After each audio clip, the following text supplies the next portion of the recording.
Good afternoon, Paul. It's Tuesday, the 21st of February. Here's a heads-up brief for today. For the Southeast Asia production, we covered 16 issues. For North Asia, we covered 4 issues. And for the Australasia and Pacific Islands, we covered 7 issues. In South Asia, we covered 21 issues, plus the major issues in the Europe, Middle East, and Africa regions. Okay, thanks, Uday. Go ahead. So, Paul, in Indonesia, authorities are evacuating people from Nduga in Papua following threats from the West Papua National Liberation Army there. There's also been no real update in terms of how negotiations are going for the release of the New Zealand pilot captured.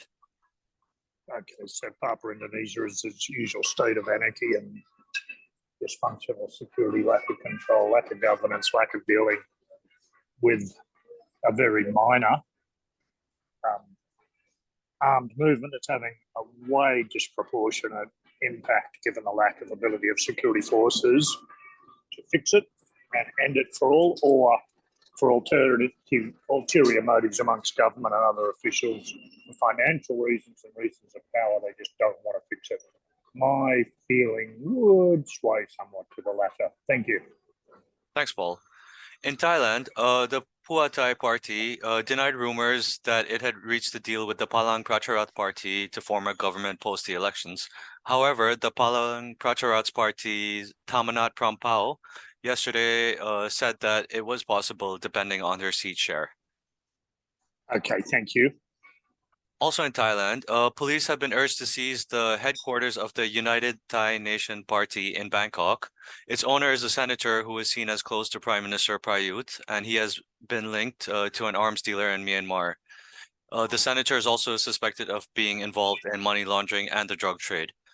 Prime Minister Prayut is being nominated by the United Thai Nation Party for the prime ministerial post in the next elections. Well, it's going to be interesting to see what comment Prayut makes to follow up on that, because it's without a doubt that is that dirt or is it substantiated?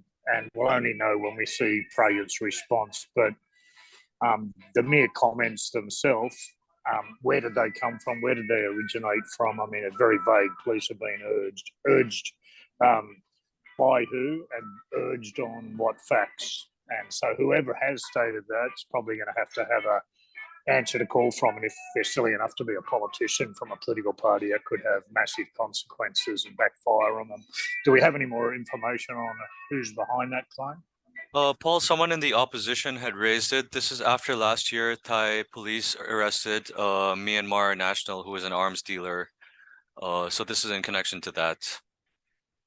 Okay, it'd be interesting to see how this pans out, because Prayut's going to have to manage that from a public relations perspective, given he's being nominated as Prime Minister by them. And if he is indeed linked to a senator as such, that would show an error in judgment, which would be quite rare for Prayut. So let's see how that pans out.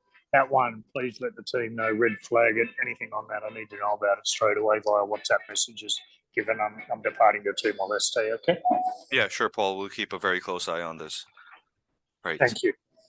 In South Asia, Paul, authorities issued prohibitory orders in Lahore over political tensions.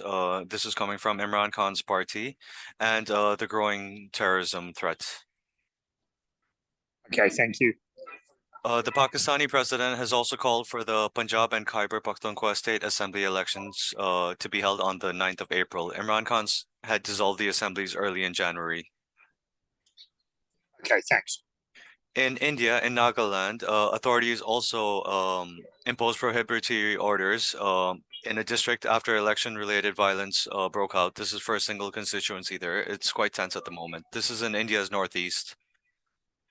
Okay, thanks. And lastly, Afghanistan and Pakistani forces exchanged fire at the Torkham border crossing yesterday. This is one of their major border crossings between the two countries, and it comes amidst deteriorating relations between the two countries over the Pakistani Taliban.